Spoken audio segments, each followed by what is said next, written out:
work when you're getting an evaluation of currently committed guys you maybe necessarily haven't seen? It's a challenge. It's a challenge really whenever you take a new job. But to your point, the last 2 years I hadn't been in this region. I've been in South Florida, and South Florida, much like here, you didn't have to go further than South Florida, maybe South Georgia for your players. And so I hadn't been in the Dallas, the Texas area recruiting over the last 2 years. And so when you start looking at the class of 2022, which was most current, or even 23s, you're not as up to speed as you would have been. And so, like I said, did the best we could. When I got the job the first day, meet the team, do a couple other things, meet with some players, get in my office. And it's like, well, the first thing you do on your first day, let's call the guys who are committed. Well, there was nobody here. It was one, so it's like, well, I guess I'll Google who's committed at SMU. That's no lie. And, oh, these are the 10 guys, And so you reach out to them and you start to get to know them. And in that case, I hadn't had those relationships for 2 years. I had better relationships with guys on our roster who had played here. And so that's always a challenge. But it's what we do as coaches. And I think, now we got through the 22 cycle, and that's another reason you don't want to make mistakes. You want to take the right people that want to be here, that fit, but don't reach. And now we're into the 23 and 24 cycle, which, again, most of us hadn't been here in the last year and a half. So there's a little catch up there, but we have time to do it now. So that's kind of what we're working on now. And now, obviously, going from an assistant to head coach, when spring evaluation comes up, your assistants will be out on the road, but you won't be able to just because that's the nature of it. I'm curious, what are your thoughts on that, and would you like to see a scenario down the road where head coaches are back on the road this spring? Well, it's probably going to be an incomplete answer because I haven't gone through it yet on this side of things. It is going to be weird. I mean, for the last 12 years or so, I've been going out in the springs with the exception of the COVID windows, and so I'm not going to be able to do that. But just already being on this side of it for a couple months, I know there's going to be a lot of things in April and May that I am doing. And to me, I think there's nothing broken with the model we have right now. Who knows? After a spring, I may be mad that I didn't get to go out, and I may tell you something differently. But I think I've hired 10 guys that are going to go out recruiting, 10 coaches that I trust. I think are really, really good, and I think that's what you want to do. You want to hire people that make your team better, make you better, your staff better, hopefully are better than you. And I think that we've got that. So those guys are going to go out and do a great job and allow me to do some of those head coach things that have to be done. And so to me, without going through it, I don't see any reason to start changing things. Is there anything different about this place that you've noticed over the last 2 months compared to when you were previously here? I think this building's. This building was here, yeah. First, my last year here, we had the Armstrong Field House, and we had this recruiting area. So, there's not a lot that's different, and I mean that in a good way.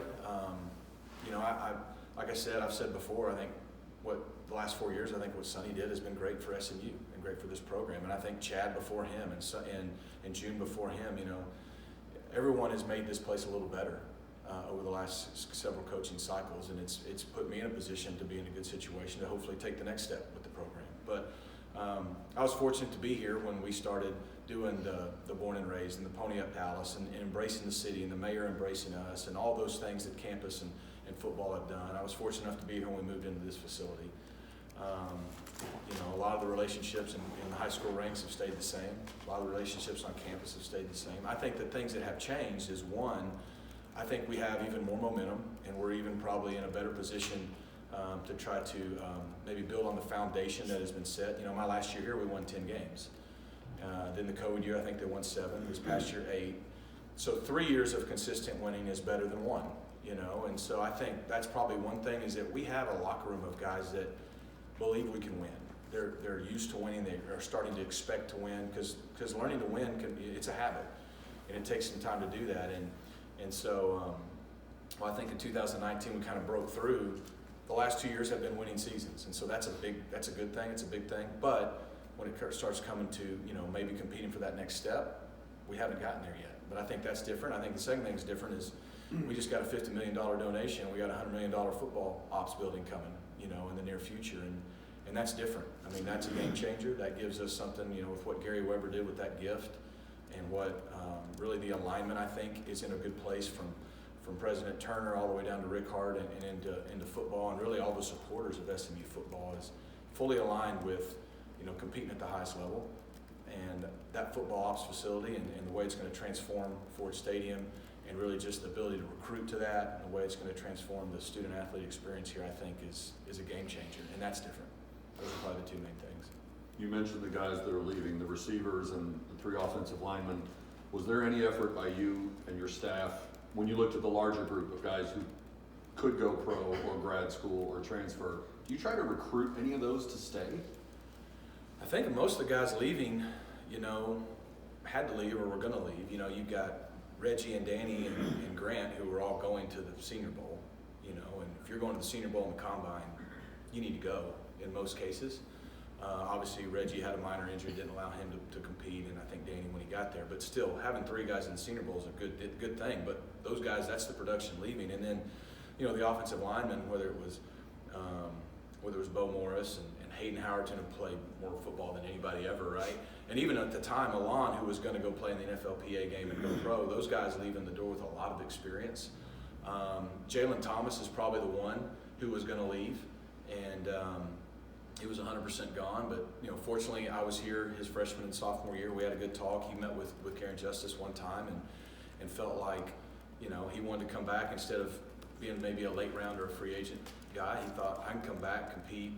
I think he felt good maybe with the familiarity of what's coming back and have a good 5th year, if you will, and maybe improve his draft stock. For the most part, those guys were kind of already settled. You know, now it was a lot of the younger guys in this transfer world that have opportunities, and a lot of people wanted them. And I think, you know, everybody that we wanted to stay has stayed, and I think that just says a lot about SMU, about the program here and the trajectory we're on, and them wanting to be here. Obviously it's early, but one of the storylines is going to be in spring camp is going to be quarterback. Mm-hmm. Obviously, you know Preston Stone from his recruiting days, and obviously Tanner Moore had a big season last year. How have you communicated what a potential quarterback battle might look like to them? Yeah, that's a great question. Yeah, I think starting with our whole roster, competition is going to be a big thing for us. That's one of the foundations we want our program to be built on, because competition makes everybody better. I mean, you and I wake up every morning, we're competing at a bare minimum with ourselves, you know, and so competition is part of life, and learning how to win, learning how to fail, but continue to compete is part of it. It makes everybody better, and especially at the quarterback position, if you're scared of competition, then it's probably not going to be the position for you long term. We feel very fortunate to have 2 really good quarterbacks on our roster that want to be here. You look at Tanner, and he had a fantastic season, and so you look at a veteran guy with the experience that should have, you know, you would think a leg up, and just the fact that he's the returning guy who started last year. And then you got someone like Preston, who by all accounts had an incredible freshman season in practice and fall camp and all those things. I know the teammates believe in him, and he's deserved the right to compete too. So I think when you have a new staff coming in, it gives everybody a brand new start. Everybody's going to compete, and those 2 are no different. And look, we wouldn't be good coaches and doing our job if we didn't play the best guys. So that's the great thing about our sport. That's the great thing about competition. We'll go out and we'll have 15 spring practices. We'll have the summer. We'll have fall camp, and they're going to decide, you know, who those guys are. But we feel very fortunate. There's a lot of people around the country who don't have one. We feel like we have 2 really good quarterbacks that we could win with. But they're going to get all the attention, but it's kind of going to be that way at every position through the spring at a minimum, and that's how we're going to approach it. Rhett, I want to ask you a little bit about your recruiting department, personal staff. You hired Alex Brown over from Rice. Curious, how did you get to know him, and what drew you to him, and also what do you want your personnel department to look like in 2022, 2023? I think that's probably something we're going to do a little different maybe here than was being done, and we're going to have probably more of our resources devoted to that recruiting department. And you know, we hired Bobby and Alex Brown, the Brown brothers we call them, and they're not related and they didn't even know each other. But you know, Bobby comes from Air Force and before that North Carolina, and he's going to be the director of our recruiting operations. He's going to oversee the entire recruiting operation, which is a big deal at the collegiate level. And then hired Alex Brown to be our director of scouting, kind of player personnel. And I think those 2 guys really, I think their strengths complement each other. They're going to work well together. You know, then underneath that, you know, we've got a few more positions. We're going to hire someone to be our director of on-campus recruiting and experience there. And we're going to hire someone to be our director of creative media. I would think all that would happen soon to try to finish out that kind of department over there. We've also, you know, kept people like Scott Natty, and we've got a couple other hires that will get announced soon to help us also in the recruiting wing of our program, especially in more of the Dallas area, guys that fit that. And so it's a team effort, but we're definitely going to make sure that that we do everything we can, you know, to compete at the highest level in recruiting as well, because that's the lifeblood of your program. But back to your original question, I thought, you know, I actually, believe it or not, was going to hire one guy. I interviewed Bobby and Alex, and was interviewing them for one position. And I thought they were both so exceptional, we just hired both of them. And, you know, it's like, well, I can't make a decision. Well, they're both really good, and they're both really good in different ways.